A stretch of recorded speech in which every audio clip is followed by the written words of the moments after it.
Lucas capítulo 12. Acabamos de ver cómo Jesucristo hace una acusación a los fariseos y a los doctores de la ley en el capítulo anterior. Terminó diciendo 3 ayes contra los fariseos y 3 ayes contra los doctores de la ley por la hipocresía de ellos. ¿Saben? Los fariseos fue una secta, o más bien un movimiento que era noble cuando nació. Surgió en la época de los macabeos, hacia el siglo II antes de Cristo, y en esa época el movimiento de los fariseos era para de alguna manera conservar pura la adoración a Dios. Estaban siendo invadidos por diferentes gobernantes. El peor de ellos fue Antíoco Epífanes, que obligó a la gente a adorar a sus dioses y blasfemó contra Dios. Fue terrible. Y los macabeos surgieron justamente como un movimiento de guerra en contra de estos tiranos, pero los fariseos surgieron como un movimiento religioso puritano. Sería parecido a los puritanos que hubo a fines del siglo XIX, principios del siglo XX, en Inglaterra, en la época de oro del Evangelio. Eran gente que de alguna manera conservaban la doctrina pura, pero eso se corrompió. Y ya para la época de Jesucristo, los fariseos ya no eran respetados por la gente como verdaderas autoridades religiosas. Eran considerados unos hipócritas, arrogantes. Y Jesucristo los denuncia abiertamente. Jesucristo no se cuida de la gente. Jesucristo no tiene temor de la gente. Jesucristo pudo haber tenido un ministerio mucho más tranquilo si no hubiera hecho estas cosas de estar denunciando a los fariseos, de estar denunciando a los intérpretes de la ley, a los doctores, sino si simplemente hubiese respetado la posición de ellos y predicar el evangelio por el otro lado. Pero lo que el Señor hace es denunciar la hipocresía de estos hombres, y como denuncia la hipocresía de estos hombres, estas personas fueron los que al final lo crucifican. ¿Y por qué lo crucifican? Lo crucifican por envidia. Eran gente que realmente tenían una moral muy corrupta y tenían el sacerdocio como fuente de negocio. Entonces el Señor acaba de hacer esta acusación contra los escribas y contra los fariseos, y leemos los 2 últimos versículos del capítulo anterior, en donde dice: diciéndoles él estas cosas, los escribas y los fariseos comenzaron a estrecharle en gran manera y a provocarle a que hablase de muchas cosas, acechándole y procurando cazar alguna palabra de su boca para acusarle. Siempre estaban con la multitud, escuchando a ver en qué podían tomar al Señor, pero después de estas acusaciones se enojan terriblemente. No podían argumentar las acusaciones que el Señor les había hecho, no podían argumentarlas. La gente lo sabía y el Señor lo declara públicamente delante de todos. Ellos le empiezan a acechar, lo empiezan a apretar, y dice entonces en el versículo 1 del capítulo 12 que en ese momento, juntándose por millares la multitud, tanto que unos a otros se atropellaban, comenzó a decir a sus discípulos primeramente: guardaos de la levadura de los fariseos, que es la hipocresía. Fíjense qué especial. El Señor está entre la multitud. Están estos doctores de la ley y estos fariseos que están acechando al Señor. El Señor está con la multitud junto con ellos y sus discípulos están ahí. Todo lo que el Señor lo dice, ya sea que se dirija a los escribas y a los fariseos, o que se dirija a sus discípulos, o que se dirija a la multitud, o que se dirija, como lo va a hacer más adelante, a una sola persona, toda la gente lo está escuchando. Entonces, cuando están la gente atropellándose, todo el mundo quiere escuchar lo que el Señor va a decir. Lo primero que dice el Señor es: guárdense de la levadura de los fariseos, que es la hipocresía. ¡Wow! Aquí viene una instrucción que es una instrucción para nosotros. Nosotros somos discípulos del Señor. Y nosotros podemos caer en el mismo error que cayeron los fariseos. Podemos empezar bien nuestro camino en el Señor, pero después podemos caer en la hipocresía.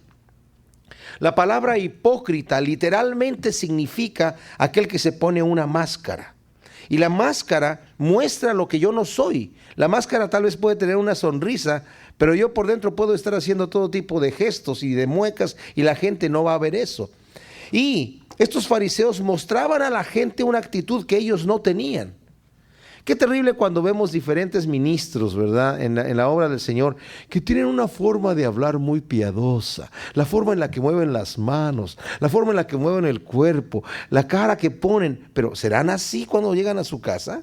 ¿Tratarán así a sus hijos y a su esposa? ¿Qué hacen cuando están en privado? Cuando nosotros somos lo que no somos delante de la gente, nos convertimos en hipócritas.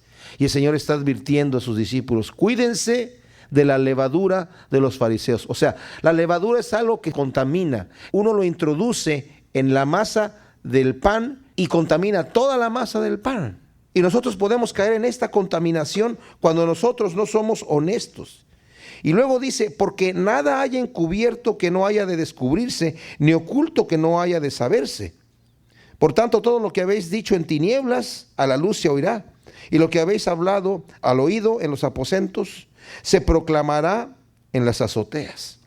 Aquí esto el Señor lo había dicho anteriormente, que nada haya encubierto que vaya a ser revelado. Ya lo había dicho anteriormente, pero refiriéndose a la forma en la que sus discípulos debían estar escuchando el mensaje. Y les dijo: fíjense cómo escuchan, fíjense cómo oyen, porque ustedes lo que están oyendo ahora en privado, más adelante lo tienen que decir afuera. O sea, lo que ustedes están escuchando, las explicaciones que yo les estoy dando de las parábolas, tienen que anunciarlo más adelante. Pero aquí, utilizando el mismo principio, lo está diciendo a la hipocresía. Si tú eres hipócrita, tarde o temprano se va a saber quién realmente eres tú. Si no se llega a saber en esta vida, se va a llegar a saber en el día que estés delante del Señor y juzgue la intención de tu corazón y juzgue lo que tú eres.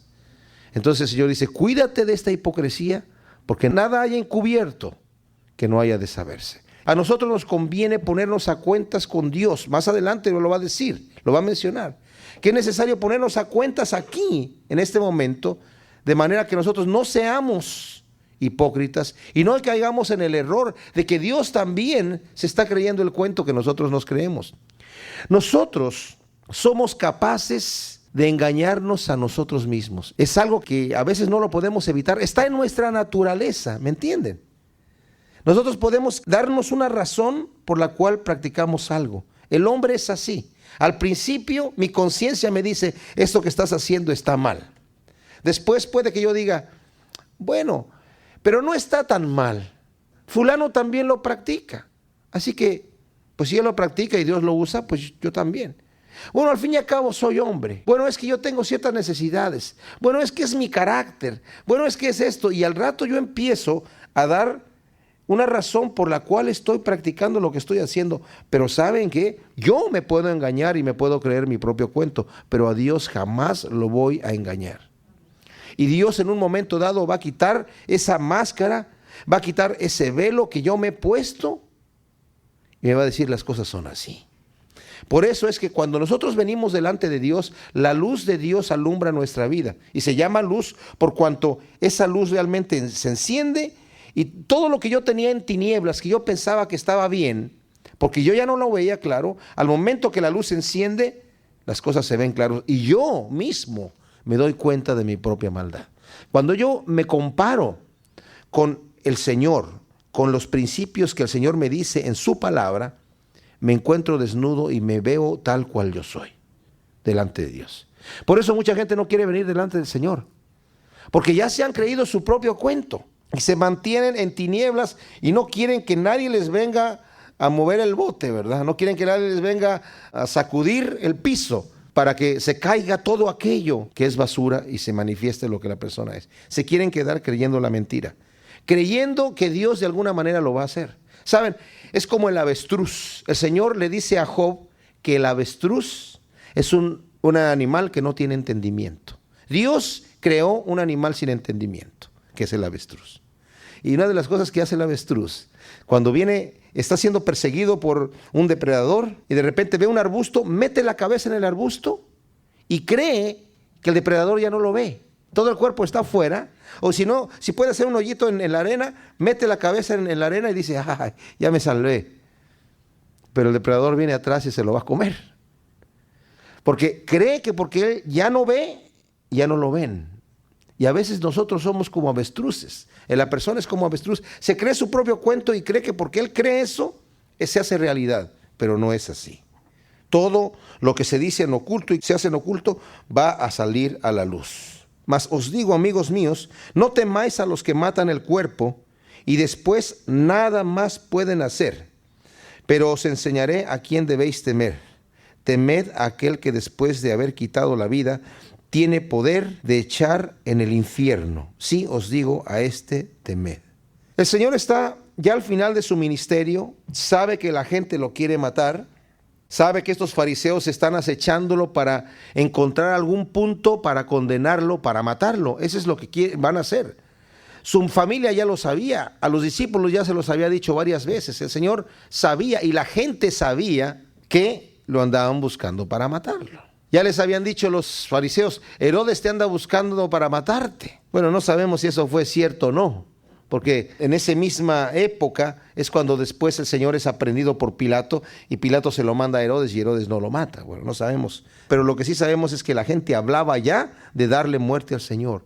Y él mismo le dice a sus discípulos, oigan, no tengan miedo a aquel que mata el cuerpo y no puede hacer más. De hecho, la persona que mata a alguien por hacerle un daño, paraliza su mano al darle muerte. Ya no le puede hacer más daño. Lo mató y es todo lo que puede hacer. Pero no ha acabado con la persona, ha matado el cuerpo, el vehículo que nos permite estar en este planeta. Pero la persona continúa, el alma sigue viviendo. El alma es lo que nosotros somos. Este cuerpo y el cerebro que tenemos son instrumentos que nos permiten estar aquí en la tierra y manifestarse a través de nuestro cuerpo. Pero nosotros somos mucho más que nuestro cuerpo, nuestra alma. Y una vez que se nos es quitado este cuerpo, el Señor nos provee un cuerpo eterno, que nadie más lo puede meter. Pero dice aquí, no temas al que mata el cuerpo, no le tengas temor a ese. Teme más bien al que puede destruir el cuerpo y el alma también en el infierno. Y ese solamente es Dios. Sí, dice el Señor, os digo, a este temed.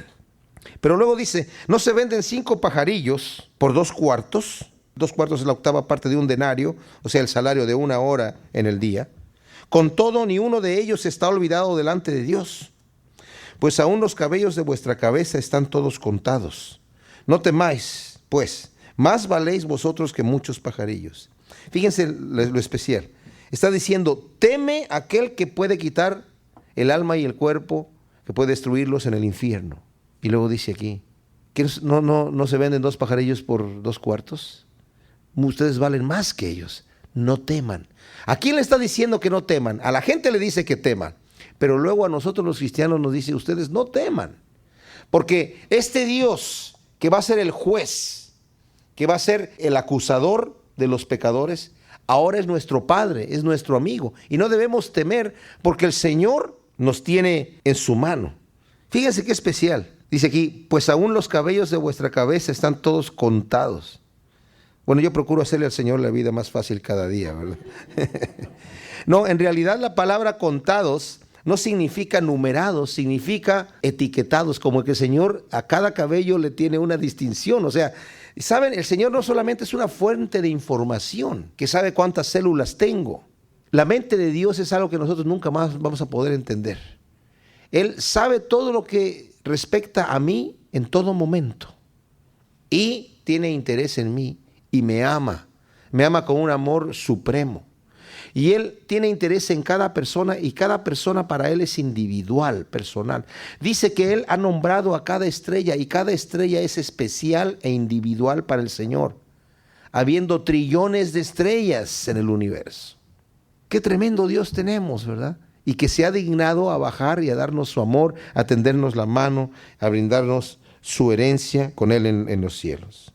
Os digo que todo aquel que me confesare delante de los hombres, también el Hijo del Hombre le confesará delante de los ángeles de Dios. Mas el que me negare delante de los hombres, será negado delante de los ángeles de Dios. Todo aquel que dijere alguna palabra contra el Hijo del Hombre le será perdonado, pero el que blasfemara contra el Espíritu Santo no le será perdonado. Ahora, aquí habla de varios asuntos. Primero nos está diciendo aquí que el que confiese al Señor delante de los hombres, también el Hijo del Hombre le confesará delante de los ángeles de Dios.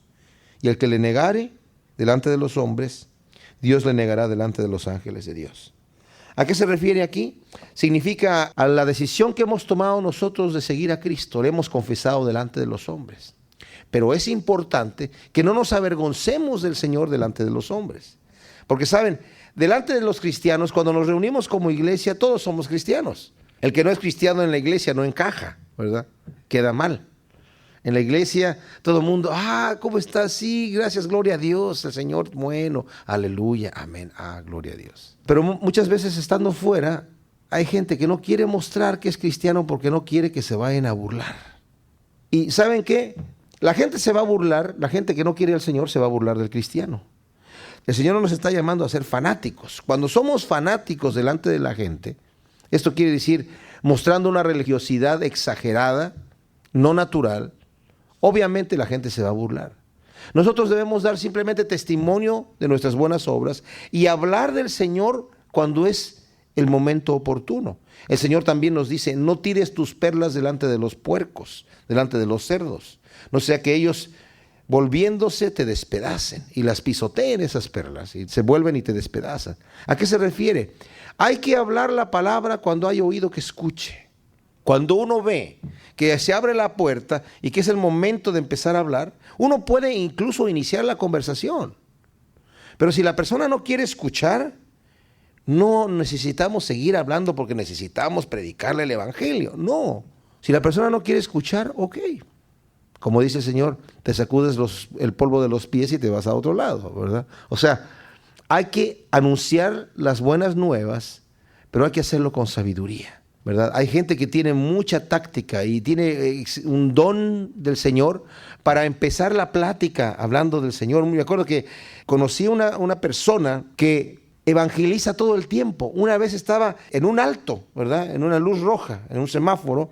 Estaba en su camioneta y le dice a la persona, al otro carro que estaba ahí, Señor, tengo algo que decirle, por favor, estaciónese ahí. Y la otra persona se asustó. ¿Y qué pasó? Pararon los autos allí en la calle. ¿Qué sucede? Y le empezó a predicar el evangelio. Pero lo hizo de tal manera así que la otra persona se asustó. ¿Qué sucede? ¿Que me quiere decir algo? Yo no conozco a este señor. Es que mire, es una cosa de vida o muerte, pero ¿de qué se trata? Y le empezó a predicar el evangelio y el tipo aceptó al Señor. Y ya se fue tranquilo, ¿verdad? Ya cuando se iba a subir, a propósito, tiene su llanta ponchada. No es cierto. No, eso no le dijo, pero sí le habló del Señor. Y hay gente que tiene ese don de iniciar una conversación así. Pero yo les digo, cuando la persona no quiere escuchar, pues no. Así que el que me confiese delante de los hombres, necesitamos nosotros estar orgullosos de que servimos a nuestro Padre Celestial, de que servimos al Rey de Reyes y necesitamos presentarnos como lo que somos. Somos embajadores del reino de los cielos y pasamos por esta vida una sola vez. Y las oportunidades que se nos fueron el día de ayer ya se fueron, ya no vuelven. Las oportunidades que se nos fueron del año pasado ya se fueron. Nos queda lo que de aquí en adelante queda y necesitamos nosotros ser sabios cada día. Decirle al Señor, Señor, preséntame la oportunidad de anunciar tu palabra, dame la sabiduría de verlo, ¿verdad? Y buscar esa oportunidad en el ambiente en donde nosotros nos desenvolvemos y estar preparados para ser testigos y testimonio de lo que Dios ha hecho en nuestra vida. En el 10 dice, todo aquel que dijere alguna palabra contra el Hijo del Hombre le será perdonado, pero el que blasfemare contra el Espíritu Santo no le será perdonado. En el capítulo anterior, los fariseos habían dicho que era por causa de Satanás que él estaba echando fuera a los demonios. Ahí ellos cometieron la blasfemia contra el Espíritu Santo. ¿Y por qué blasfemaron? Porque no tenían ninguna manera de poder explicar a la gente, a menos que fuera por el poder de Dios, porque toda la gente decía, pero si este no fuera profeta no podría hacer lo que está haciendo. Vean ustedes lo que está haciendo. Definitivamente viene de Dios, los milagros que está haciendo. Está sanando a los ciegos, está sanando a los cojos, a los mudos, está resucitando a los muertos. Tiene que ser quien Él dice que es. Y como ya no tenían argumento más, los fariseos que estaban en contra de Él, dijeron, este es un hechicero. Y sí tiene poderes, pero los poderes que tienen son los poderes de Satanás. Y saben, este argumento probablemente lo usaron mucho hasta el día que lo crucificaron. De ahí que la gente hubiese gritado, crucifícale, crucifícale. Crucifica al hechicero que nos ha venido a engañar. Pero ¿saben qué? El Señor mostró sin lugar a dudas quién era, porque su mensaje era un mensaje de verdad, era un mensaje de amor, era un mensaje de paz. Y ningún hechicero viene con un mensaje así. Ninguno. Él entregó su vida. Él pudo haberse defendido delante de Pilato. Fácilmente pudo haber salido de la acusación. A Pilato le pudo haber dicho, estos señores me están acusando por envidia. Le pudo haber dicho lo que fuera. Legalmente pudo haber dicho, es ilegal lo que están haciendo conmigo ahora. Porque fue totalmente ilegal. Pero el Señor no se defendió, porque a eso vino, a entregar su vida. Y estos hombres entonces blasfeman y dice el Señor aquí, bueno, ese pecado no va a ser perdonado. Ahora, el por qué dice aquí que si el que blasfeme contra el Hijo del Hombre, o sea, contra Jesucristo, sí le será perdonado, pero el que blasfeme contra el Espíritu no. Yo no entiendo por qué. La verdad no sé. Porque Dios es el mismo Dios, el Padre, el Hijo y el Espíritu Santo. Pero pudiera ser que la blasfemia contra el Espíritu Santo implica no solamente el imputar a Satanás la obra de Dios y de esa manera cancelar la obra de Dios. De ahí que muchos cristianos deben de tener cuidado cuando juzgan la obra de otros cristianos, que dicen, es que esto es del diablo, cuando no es del diablo, cuando es obra de Dios. Ahora, yo no creo que están blasfemando contra el Espíritu Santo. Para que blasfeme la persona contra el Espíritu Santo, necesita hacerlo con conocimiento de causa. ¿Por qué? Estos hombres sabían que Jesucristo, por el poder de Dios, estaba haciendo lo que estaba haciendo. Lo sabían, lo conocían. Pero empezaron a mentir y empezaron a blasfemar para que la gente no creyese a su mensaje, a sabiendas que el mensaje venía de parte de Dios.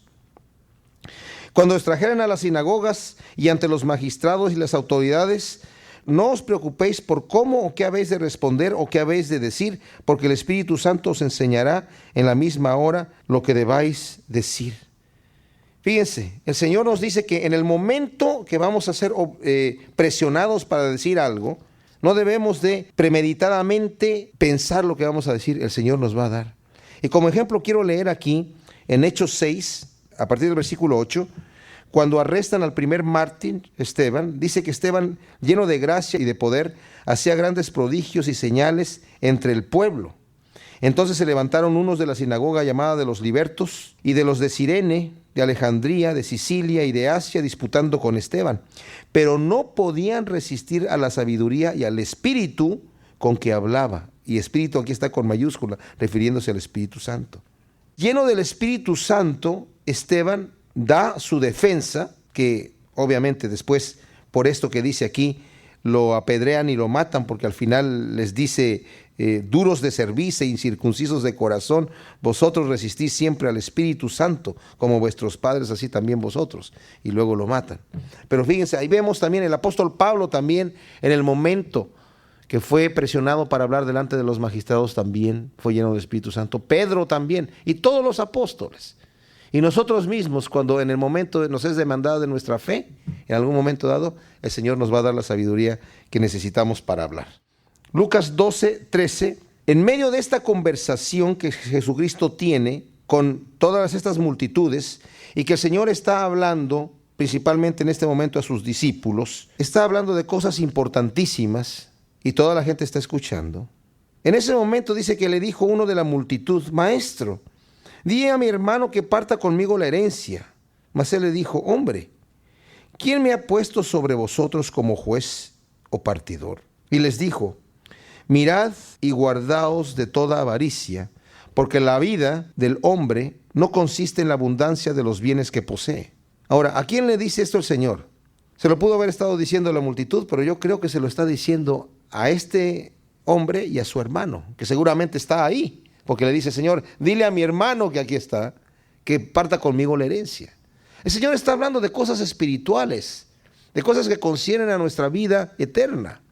Y este hombre, pensando, bueno, ya que Jesucristo tiene esta popularidad y tiene este reconocimiento delante de la gente y que es un hombre justo, y dice, dile a mi hermano que reparta la herencia conmigo, que no se quede él con toda la herencia. Pero el Señor le dice, a mí nadie me ha puesto. Ese no es mi trabajo en este momento. Yo no he venido a ser partidor de herencias y a ser juez en cuanto a las cosas materiales. ¿Por qué? Porque les dice, guárdense de la avaricia, porque la vida del hombre no consiste en la abundancia de los bienes que posee. Fíjense qué curioso, pero mucha gente sí cree que la vida del hombre consiste en los bienes que posee. Por eso existe esa calcomanía que ponen en los carros que dice, el que muere con más juguetes gana. Todo el mundo quiere tener.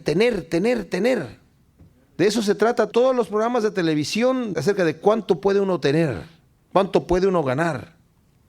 Y creen que en eso consiste la vida. Y fíjense que la palabra que utiliza aquí para vida no se refiere a la vida del alma. La palabra es zoe, se refiere a la vida humana, a la vida solamente aquí en la tierra. Y dice, la vida del hombre natural, no consiste en los bienes que posee. La gente que gasta su vida para preocuparse por esas cosas, pierde mucho terreno, pierde muchas oportunidades, pierde tremendamente. También le refirió una parábola diciendo, la heredad de un hombre rico había producido mucho. Y él pensaba dentro de sí diciendo, ¿qué haré? Porque no tengo dónde guardar mis frutos. Y dijo, esto haré, derribaré mis graneros y los edificaré mayores, y allí guardaré todos mis frutos y mis bienes. Y diré a mi alma, alma, muchos bienes tienes guardados para muchos años, repósate, come, bebe, regocíjate. Pero Dios le dijo, necio, esta noche vienen a pedirte tu alma, y lo que has provisto, ¿de quién será? Así es el que hace para sí tesoro y no es rico para con Dios. ¿Qué notamos de este hombre rico? Derribaré mis graneros, mi fruto, mi alma, mis bienes. Todo es mío, mío, mío, mío, mío. Y saben, nada nos vamos a llevar nosotros a la otra vida de lo que tenemos aquí. Pero sí podemos nosotros guardar cosas para vida eterna. Cuando dice el Señor, no te hagas tesoros aquí en la tierra, porque se corrompen, ¿verdad? Y se pierden. Hazte tesoros en el cielo. Aún así, aunque yo hiciera tesoros en la tierra, que no se corrompan y que no me los roben, no me los puedo llevar. No me los puedo llevar. Los dejo. Salomón, cuando está escribiendo el Cantar de los Cantares, también dice, hay un mal muy grande que he visto en los hombres. Hay gente que trabaja mucho y gana mucho dinero y Dios no le da el don de disfrutarlo. Lo guarda todo. Nosotros conocemos mucha gente así, que trabaja y gana mucho y viven gastando muy poquito, viven miserables, con una ropa barata, con una casa barata, con todo barato, para guardar más dinero, y al final el heredero es el que se queda con la ganancia y el que lo disfruta. Qué tremenda cosa, ¿verdad?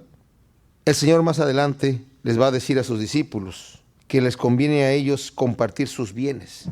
Pero aquí estamos viendo a un hombre rico que lo pone el Señor como un ejemplo a estos jóvenes que estaban allí, tanto el que estaba quedándose con toda la herencia como el que estaba buscando que le dieran su parte. El Señor dice, la vida no es eso, ya sea que tengas mucho o que no tengas nada, en el momento en que tu vida es pedida, vas a tener que entregar cuentas y tengas lo que tengas, sea mucho, sea poco, se va a quedar aquí. Pero dice así es el que hace para sí tesoro y no es rico para con Dios. A Dios no le vamos a nosotros a dar nada porque Él necesite algo. Cuando nosotros damos nuestra ofrenda a Dios, incluso nuestra ofrenda material, no pensemos que lo hacemos porque Dios está necesitado. Ni tampoco pensemos que Dios nos dice, muchas gracias por tu ofrenda. Las gracias las estamos dando nosotros cuando damos la ofrenda al Señor, cuando le decimos, Señor, gracias por lo que tú me has dado, Señor. Yo no lo merezco, es tuyo. Y en reconocimiento a que esto es tuyo, no te voy a dar lo que me sobra. Hay gente que le da al Señor lo que le sobra. Esta vez no me sobró para el diezmo, pues no lo doy. Cuando el Señor me dice, da tus primeros frutos, no lo último, lo primero. La primera cuenta que se paga es mi obligación con Dios. Porque si no lo hago así, Dios no me lo toma en cuenta. Recordemos que cuando Abel y Caín trajeron su ofrenda delante del Señor, el Señor recibió la de Abel, pero la de Caín no. Hay ofrenda que Dios no recibe. Yo la pierdo porque se la doy, pero el Señor no la recibe y la deja ahí. ¿Por qué no la recibe? Cuando no lo hago con un corazón de gratitud y cuando no lo hago con un corazón limpio, sino cuando estoy guardando un pecado en mi vida, el Señor no me recibe la ofrenda. Es más, dice, cuando traigas tu ofrenda delante del altar y ahí te acuerdas que tu hermano tiene algo contra ti, deja tu ofrenda ahí, no me interesa todavía. Ve y arregla cuentas con tu hermano y luego presenta tu ofrenda. La ofrenda es una manera de adoración y de devoción hacia Dios, en donde yo lo reconozco a Él como el proveedor. Pero si yo no doy mi ofrenda delante del Señor, le estoy robando, dice la palabra también. Así que aquel que no es rico para con Dios no hace para sí tesoro. Luego dijo a sus discípulos, por tanto os digo, no os afanéis por vuestra vida, qué comeréis, ni por el cuerpo qué vestiréis. La vida es más que la comida y el cuerpo más que el vestido. Considerad a los cuervos, que ni siembran ni siegan, que ni tienen despensa ni granero, y Dios los alimenta. ¿No valéis vosotros mucho más que las aves? ¿Y quién de vosotros podrá con afanarse añadir a su estatura un codo, que son 45 centímetros? Pues si no podéis ni aún lo que es menos, ¿por qué os afanáis por lo demás? Considerad los lirios, cómo crecen. No trabajan ni hilan, mas os digo que ni aun Salomón con toda su gloria se vistió como uno de ellos. Y si así viste Dios la hierba, que hoy está en el campo y mañana es echada al horno, ¿cuánto más a vosotros, hombres de poca fe? Vosotros, pues, no os preocupéis por lo que habéis de comer, ni por lo que habéis de beber, ni estéis en ansiosa inquietud, porque todas estas cosas buscan las gentes del mundo, pero vuestro Padre sabe que tenéis necesidad de estas cosas. Mas buscad el reino de Dios, y todas estas cosas serán añadidas. ¡Qué tremenda cosa! Aquí el mensaje del Señor no es decirle a sus discípulos, no trabajen, quédense sentados, porque el Señor, así como alimenta a las aves, los va a alimentar a ustedes. No, el Señor espera que trabajemos, el Señor espera que ganemos nuestro pan con el sudor de nuestra frente. El Señor espera que hagamos eso, pero que no nos afanemos. El afán es una preocupación que me consume, en donde yo digo, bueno, ¿cómo voy a pagar mi cuenta? ¿Cómo voy a pagar esta otra cuenta? Pero muchas veces las cuentas que tenemos es de muchas cosas que no necesitamos. Aquí no está hablando ni siquiera de eso, está hablando de cosas elementales, necesarias para la vida. No te preocupes por lo que vas a comer ni por lo que vas a vestir. Lo que vas a comer que es necesario para vivir, y lo que vas a vestir que es necesario para no andar desnudo.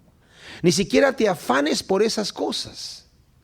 Preocúpate, si te vas a preocupar por algo y si por algo te vas a afanar, dice el Señor, te voy a decir por qué cosa te deberías afanar. De buscar el reino de Dios y su justicia. De buscar el reino de Dios y su justicia, porque eso es lo más importante. Cuando yo estoy haciendo un negocio, mi mente está en el negocio, mis pensamientos están en el negocio. Pero cuando dejo de hacer mi negocio y estoy en un momento así de descanso mental, mi mente vuela hacia lo que es prioridad en mi vida. Y debe volar, de acuerdo a esto, hacia el Señor, a buscar el reino de Dios y su justicia. ¿Por qué el Señor querrá que yo ni siquiera me preocupe por las necesidades vitales? Porque ¿saben qué? El buscar el reino de Dios y su justicia requiere de toda mi atención y de toda mi concentración. Es imposible que yo llegue a tener una relación con el Señor como debe ser cuando yo dejo al Señor como cosa secundaria en mi vida. Cuando me queda tiempo. Cuando no tengo nada más que hacer, entonces ahí tomo y leo la Biblia. Cuando ya leí todo el periódico y hasta las caricaturas y ya no tengo nada más que hacer, estoy aburrido, tal vez voy a tomar la Biblia, a darle una leída para cumplir. No. Cuando yo tengo interés en algo, mi atención va a estar allí. Y el Señor dice, ¿sabes? Cuando tú le das prioridad a Dios, Dios sabe de qué cosas tienes tu necesidad, Él te va a proveer. Por eso es Dios. Él puede hacer lo que Él quiera hacer. Yo tengo que darle la prioridad a Él. Dice, no te afanes pues entonces por estas cosas. Dios sabe que las necesitas y te las va a proveer. Versículo 32 dice, no temáis manada pequeña, porque a vuestro Padre le ha placido daros el reino. Vended lo que poseéis y dad limosna. Haceos bolsas que no envejezcan. Tesoro en los cielos que no se agote, donde ladrón no llega ni polilla destruye. Porque donde está vuestro tesoro, allí estará también vuestro corazón. Saben, yo me maravillé ahora de cuando fui a Perú, el misionero que está allá, John. Me impactó mucho el testimonio que tiene de la gente en la calle. Él siempre carga galletitas y cositas así. Y cada vez que cuando pasa y se encuentra una persona que está pidiendo dinero, le da un paquetito de galletitas o le da una botellita de agua. E íbamos en una avenida principal y le tocó un alto y estaba una señora allí en silla de ruedas. Y él traía una botella de agua que se estaba él tomando y se la dio a la señora. Señor, dice, yo tengo de usted, le dijo la señora, un concepto muy alto. Le dijo, usted no sabe el impacto que ha sido en mi vida. Y yo me quedé, wow, qué tremendo. El Señor le va a decir, cuando llegue al reino de los cielos, yo imagino, venid bendito de mi Padre porque me diste agua cuando estaba en la silla de ruedas. Me diste una galleta cuando estaba en la esquina. Señor, ¿cuándo te di una galleta y cuándo te di un vaso de agua? Por cuanto se lo diste a estos pequeños, a mí me lo hiciste. Qué importante es hacernos tesoros en el cielo de esa manera. Que empecemos a pensar, ¿qué haría el Señor en este momento? Que veamos a la gente que necesita como si fueran Jesucristo mismo. ¿Saben? Nosotros, si Jesucristo nos pidiera una cosa, no se la negaríamos. Si se aparece aquí Jesucristo y te dice, fulanito, regálame tu carro, Señor, toma mi carro y mi otro carro también, ¿verdad? Pero no lo hacemos con la gente que necesita. No estoy diciendo que vendamos el carro y se lo regalemos a la persona, pero estoy diciendo, fíjense lo que estoy diciendo, que debemos hacer lo que el Señor dice aquí. Venda lo que te sobra. Si tienes demasiadas cosas, vende tus tesoros. Dalo al que necesita. Y de esa manera tu tesoro lo estás poniendo en el cielo. Es la manera de que puedo hacer yo la transferencia de fondos de aquí al cielo. ¿Saben cómo se hace? A través de la caridad. La transferencia de fondos de aquí al cielo se hace a través de la caridad. No hay otra forma. Y en la transferencia no me cobran por la transferencia. Me pagan por la transferencia. Llega allá, vale más allá de lo que valía acá. Cuando yo transfiero mis riquezas de aquí, de la tierra, al reino de los cielos, llegan con mayor ganancia y valor al reino de Dios. Estén ceñidos vuestros lomos y vuestras lámparas encendidas, y vosotros sed semejantes a hombres que aguardan a que su Señor regrese de las bodas, para que cuando llegue y llame, le abran enseguida. Bienaventurados, dichosos aquellos siervos a los cuales su Señor cuando venga halle velando. De cierto os digo que se ceñirá y hará que se sienten a la mesa y vendrá a servirles. Y aunque venga a la segunda vigilia y aunque venga a la tercera vigilia, si los hallare así, bienaventurados son aquellos siervos. Pero sabed esto, que si supiese el padre de familia a qué hora el ladrón habría de venir, velaría ciertamente y no dejaría minar su casa. Vosotros pues también estad preparados, porque a la hora que no penséis el Hijo del Hombre vendrá. Estén ceñidos vuestros lomos, dice aquí, vuestras lámparas encendidas. Esto quiere decir, la gente cuando se ponía a trabajar en aquel entonces, las túnicas que tenían, el vestido que usaban, se ceñían con un cinto y quedaba más arriba. No llegaba hasta el piso, llegaba a las rodillas y estaban listos para hacer el trabajo. Dice el Señor, estén preparados para hacer el trabajo en todo momento, con las lámparas encendidas, listos para esperar el regreso del Señor. No sabemos cuándo el Señor va a regresar y no sabemos cuándo nuestra vida va a ser demandada. Nuestra vida se puede ir en cualquier momento, no tenemos nada garantizado.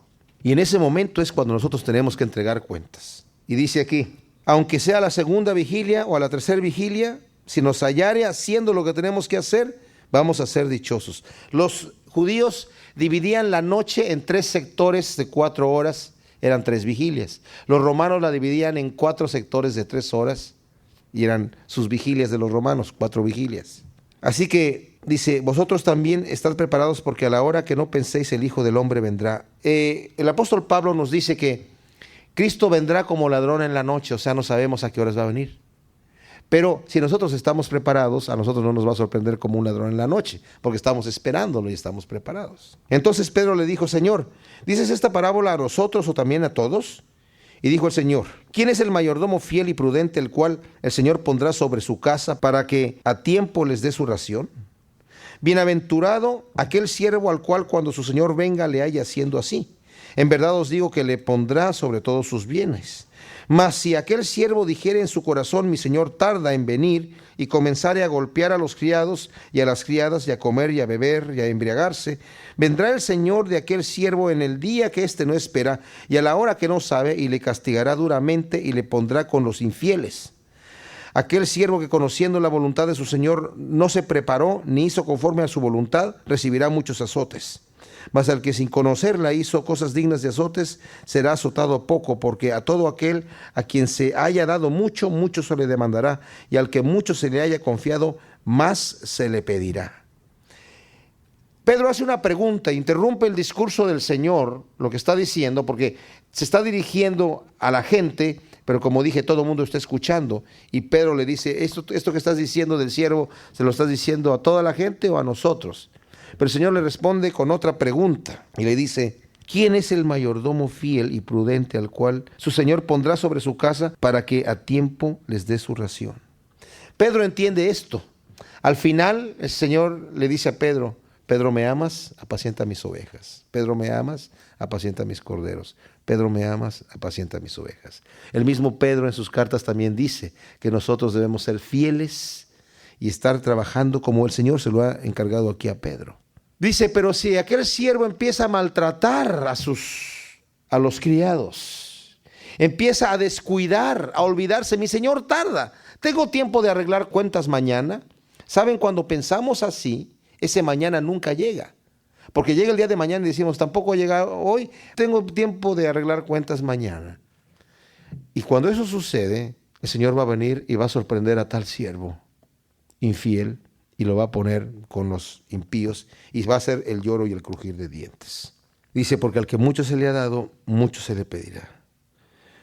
Fuego vine a echar en la tierra, ¿y qué quiero si ya se ha encendido? De un bautismo tengo que ser bautizado, y cómo me angustio hasta que se cumpla. ¿Pensáis que he venido para dar paz en la tierra? Os digo, no, sino disensión. Porque de aquí en adelante 5 en una familia estarán divididos, 3 contra 2 y 2 contra 3. Estará dividido el padre contra el hijo contra el padre, la madre contra la hija contra la madre, la suegra contra la nuera y la nuera contra la suegra. Ahora, Jesucristo es el príncipe de paz, pero su evangelio causa división. ¿Por qué? Porque la gente que no lo recibe se pone en enemistad con aquellos que sí lo reciben. Es increíble cómo muchas personas que aborrecen el cristianismo, uno puede hablar con ellos de todo, de fútbol, ¿verdad?, de noticias, hasta de política en un momento dado. Pero cuando le toca el tema de Jesucristo, a veces se ponen así, se ponen totalmente enajenados y como enemigos. Dice el Señor, yo he venido a traer disensión. Su evangelio es el evangelio de la paz, pero la gente que ama más su pecado que la justicia, que el arrepentirse, y si han decidido no arrepentirse, el evangelio les causa molestia, el evangelio les causa problema, y se consideran enemigos de Dios, y ellos son los que vienen a hacer enemistad. Porque el cristiano no hace enemistad. A nosotros el Señor nos ha llamado a arrepentirnos, nos ha llamado a perdonar al ofensor. Pero la enemistad va a venir de parte del ofensor hacia nosotros, va a causar división. Yo cuando conocí el evangelio, cuando conocí al Señor, pensé que lo único que me había faltado era información, porque me enamoré de Jesucristo e inmediatamente para mí el leer la palabra de Dios fue una belleza, una delicia. Y pensé, todos mis amigos y parientes lo único que necesitan es saber lo que yo sé y todos van a querer venir a Cristo, porque es la cosa más maravillosa. Pero me llevé la sorpresa de que la mayoría de ellos se pusieron pero terriblemente enojados y no quisieron saber nada de Cristo. Con argumentos absurdos se apartaron y llegaron a ser ya no más amigos míos. Dijeron, ya no me hables más de esto, ya no quiero andar contigo.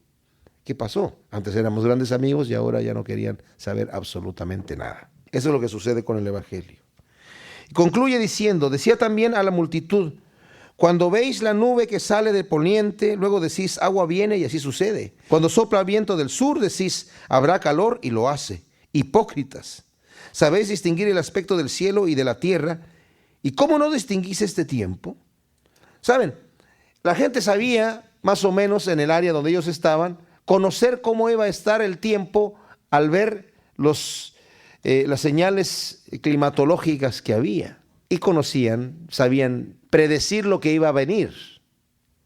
Y aquí el Señor dice, ustedes son hipócritas porque ustedes están viendo todo el cumplimiento de las profecías que se ha cumplido en el momento que vino Cristo, y estos hombres no conocieron el tiempo de su visitación. El tiempo que vino el Mesías a conocerlos, a liberarlos, a traerles las buenas nuevas. Cristo no vino a traer malas nuevas. Cristo no vino a juzgar a la gente. Cristo vino a traer las buenas nuevas de salvación, diciendo, el reino de Dios se ha acercado. Arrepiéntanse y conviértanse y van a recibir perdón. ¡Qué buena noticia! Fíjense lo que dice el Señor al final. ¿Y por qué no juzgáis por vosotros mismos lo que es justo? Cuando vayáis al magistrado con tu adversario, procura en el camino arreglarte con él, no sea que te arrastre al juez y el juez te entregue al alguacil y el alguacil te mete en la cárcel. Te digo que no saldrás de ahí hasta que hayas pagado aún la última blanca, el último centavo. ¿Qué quiere decir esto? Le está diciendo la gente, ustedes no están reconociendo el tiempo. Ustedes no quieren reconocer que Cristo vino para salvarnos. Y en este momento tienen un problema con el adversario. ¿Quién es el adversario? Dios es el adversario en este momento del pecador. Dios es el adversario del pecador. Y dice, ponte a cuentas mientras estás en el camino. Mientras estamos en esta vida, estamos en el camino. ¿Por qué es adversario Dios hacia nosotros? Por el pecado del hombre. El hombre merece la muerte porque ha pecado contra Dios. Pero dice el Señor, entremos a cuentas. Si tus pecados fueren rojos como el carmesí, dice en Isaías capítulo 1, yo los haré blancos como la lana. El Señor es nuestro adversario por cuanto tenemos pecado, pero Él mismo ha pagado el precio por nuestro pecado. De manera que nosotros lo que necesitamos hacer es simplemente ponernos a cuentas con Él. A través del arrepentimiento y de un corazón quebrantado, adquirimos una salvación que a Cristo le costó la vida. A nosotros nos cuesta solamente el arrepentirnos y entregarnos a Él para obtener la belleza. ¿Por qué no venir a Él entregándole todo lo que somos de todo corazón para que Él pueda llevar su obra completa en nosotros, que es una buena obra? Es una obra deseable, es una obra que nos va a beneficiar abundantemente y eternamente. Padre, te damos gracias por tu palabra. Te pedimos que todo lo que hemos considerado hoy y hemos aprendido, lo pongamos en nuestro corazón de una manera especial, Señor, para que podamos en todas las cosas agradarte, Señor, para que sepamos ser verdaderos representantes tuyos en este mundo perverso y lleno de maldad. Que no seamos hipócritas, que seamos verdaderos cristianos, que te confesemos delante de los hombres y que hagamos tesoros en el cielo, Señor. Gracias te damos en el nombre de Cristo Jesús. Amén.